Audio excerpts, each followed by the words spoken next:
Hello students, in this presentation I will discuss about the interaction of genes.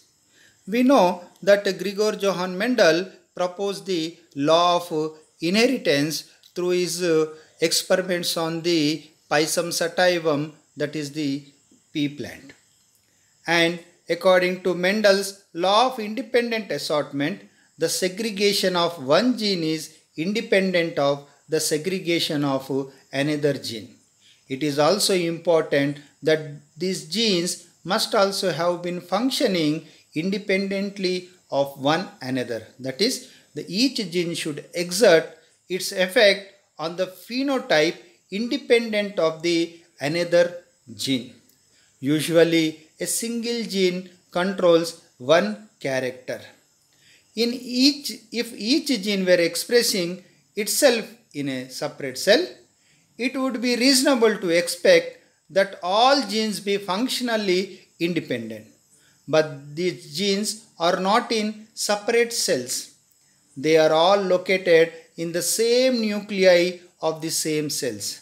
Thus, it should not be surprising that the expression of one gene sometimes alter the expression of one or more of the alleles of a second gene. In such a situation, two or more than two genes may interact to give rise to a completely novel phenomena. The phenomena of two or more genes affecting or influencing the expression of each other in development of a single character of an organism is known as gene interaction. Gene interaction leads to variation in the classical Mendelian monohybrid and dihybrid ratio. We know that the Mendelian monohybrid ratio is 3:1 and Mendelian dihybrid ratio is 9:3:3:1. So because of this gene interaction leads to the variation in this classical Mendelian ratios. So first I will discuss about the supplementary gene interaction. In mice, the black mice, the albino and the agouti patterns of color are seen. The wild body color is known as the agouti, which is characterized by the banding of individual hair. This hair is characterized by color banded hairs in which the part nearest the skin is gray, then it is followed by the yellow band, and finally the distal part is either black or brown. So this is the agouti mice. Whereas in albino lacks the pigments and has white hair, and the black has uniformly pigmented hair. And the agouti color, so when the black mice is crossed with the albino mice, we get the agouti mice in the F1 generation. And when this F1 are crossed, we get 9 agouti, 3 black and 4 albino mice. So this we get a 9:3:4 ratio. The agouti color is controlled by a dominant gene A, whereas the black color is given by the dominant gene C. The dominant gene C, in absence of A, gives the black mice or the colored mice. However, in presence of dominant allele C, A gives rise to the agouti mice. In absence of gene C, A gives rise to the mice, that is the albino mice. So A is unable to express itself, and the mice with genotype small a and capital A and small c and capital A small a are albinos. The albino, so when we cross a black mice with an albino mice, so in F1 generation we get the agouti mice. And when these agouti mice are self cross, we get the 9 agouti mice. So wherever the progeny having the dominant A and dominant C will give rise to the agouti mice. So we have the 9 agouti mice, and wherever we have capital dominant C gene but the recessive A genes, we get the black color. So we get 3 black color mice, and wherever the recessive gene C is present, we get the albino. So we get 4 albino mice. So we get a ratio of 9:3:4. The supplementary genes are 2 independent pair of dominant genes which interact in such a way that one dominant gene will produce its effect irrespective of the presence or absence of the another gene, while the second gene can only produce its effect in the presence of the first gene. So here the dominant gene A will produce its effect only in presence of the dominant gene C, whereas the C will produce its effect whether the dominant gene A is present or not. So in this interaction, so we get a ratio of 9:3:4, and this ratio is called as the supplementary gene ratio. Now complementary gene. A classical example of interaction of genes is the complementation between two genes, meaning that the both genes are necessary for the production of a particular phenotype. Bateson and Punnett observed that when two white flower varieties of sweet pea, that is Lathyrus odoratus, were crossed, F1 progeny had the purple flower. The F2 progeny segregated in 9 purple and 7 white flowered plant. So if we see this interaction, so it is a modification of the 9:3:3:1 ratio, in which the last 3 classes have the same phenotype, thereby they produce a phenotypic ratio of 9:7. The above results are we can explain in a way that in Lathyrus the color of flower is determined by 2 dominant genes, that is dominant gene C and dominant gene P. If either or both of the dominant genes are absent, we get the flowers which are white. So the white color flower will be double dominant CC and double recessive PP, or the double recessive C or double dominant P. So in absence of the either or both of the genes, we get the white color flowers, whereas the purple color is a result of the complementary effect of dominant alleles at 2 different loci which segregate independently of each other. So when the white colored flower plant are crossed with another white flower plant, so here you can see in the first plant we have the dominant gene C but recessive gene P. Whereas in second plant, the C gene is the recessive and the P is the dominant. So here in both the cases, one dominant gene is lacking. So when we cross this white color plants, we get a purple color flower plant which will have one dominant gene C and one dominant gene P. So when this purple flower plants are crossed, we get a ratio of 9:7.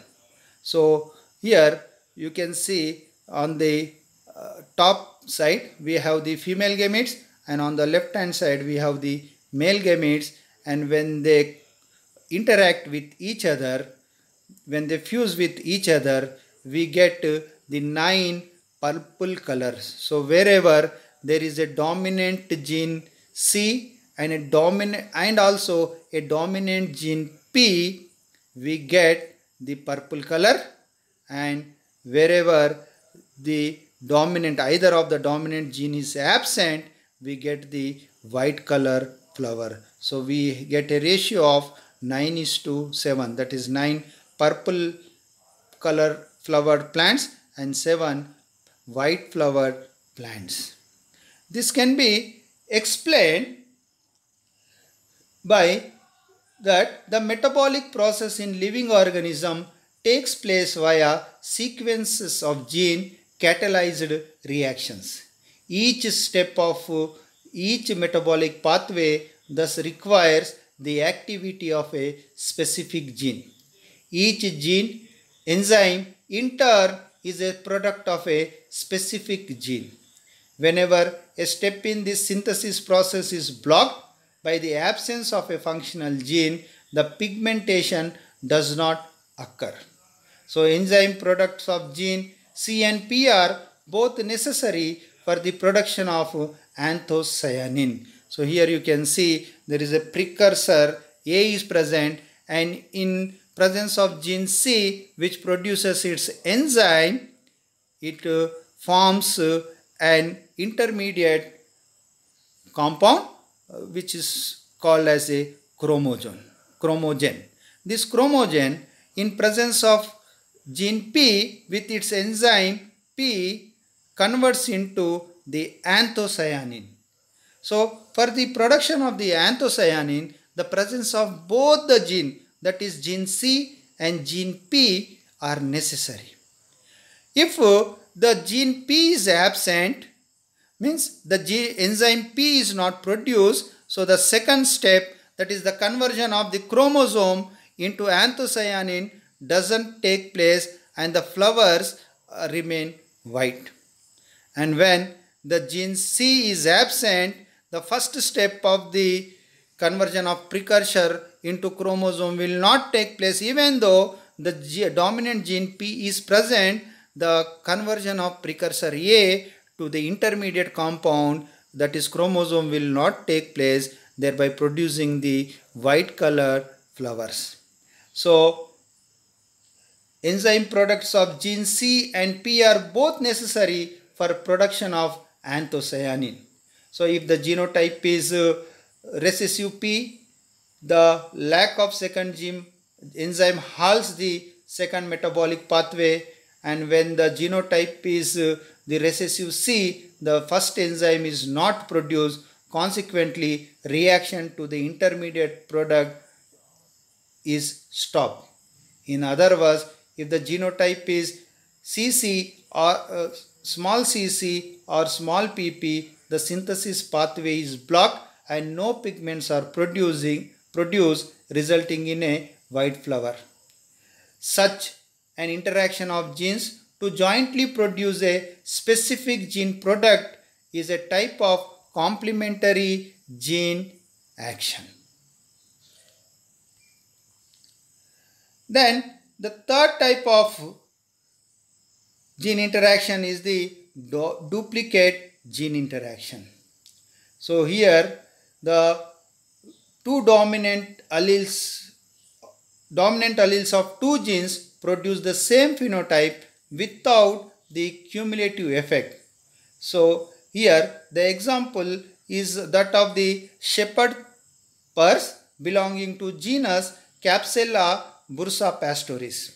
This Capsella has two types of fruits. The first type is the triangular capsule fruit, and second is the top shaped capsules. When plant with this phenotype were crossed in F1 generation, only triangular capsules were observed. When such individuals were with triangular capsules were intercrossed among themselves in F2 progeny, plant with triangular capsules and top shaped capsules were obtained in 15:1 ratio. So this is called as the duplicate gene interaction. So in this, the gene A, dominant gene A and dominant gene B are the two genes which produce the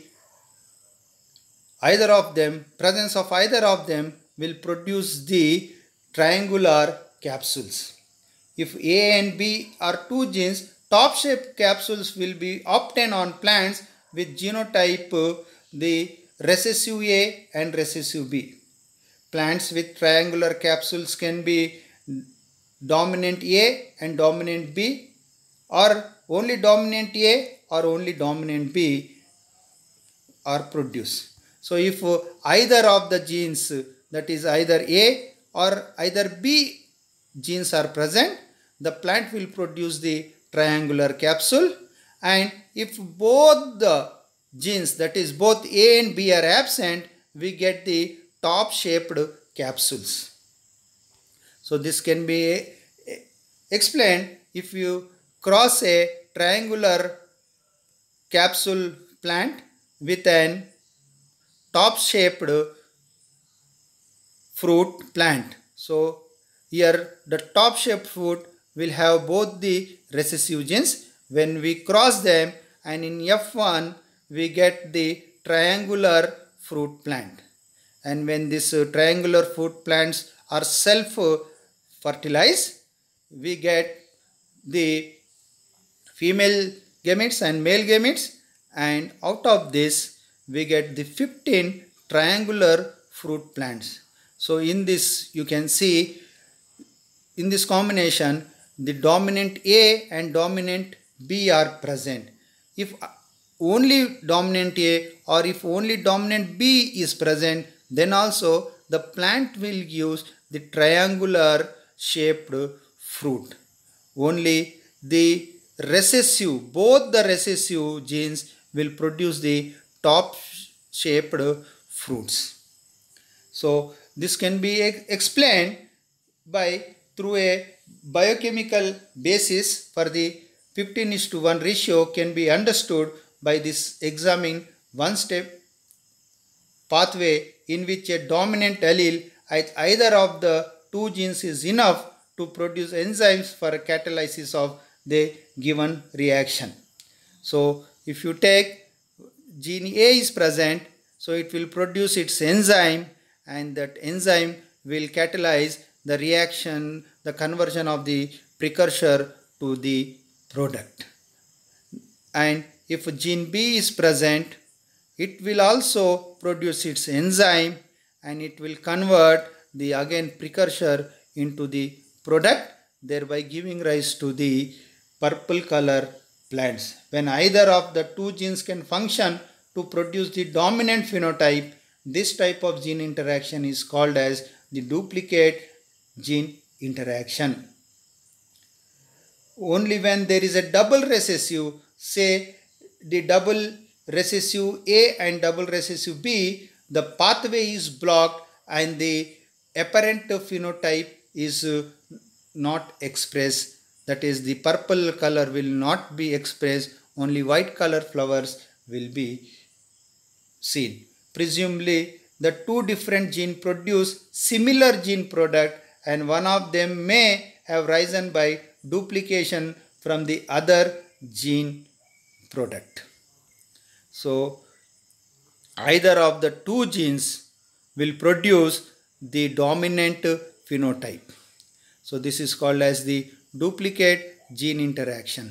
So in this presentation we have studied about the supplementary gene interaction whose ratio is 9:3:4. So supplementary genes are two independent pairs of dominant genes which interact in such a way that one dominant gene will produce its effect irrespective of the presence or absence of the other gene, while the second gene can only produce its effect in the presence of the first gene. And then we have seen the complementary gene interaction whose ratio is 9:7. Here the complementation between two genes, meaning that both genes are necessary for the production of a particular phenotype. Either of the two dominant genes, and the third is the duplicate gene interaction where either of the two dominant genes can function to produce the dominant phenotype. So duplicate gene interaction ratio is 15:1. Thank you.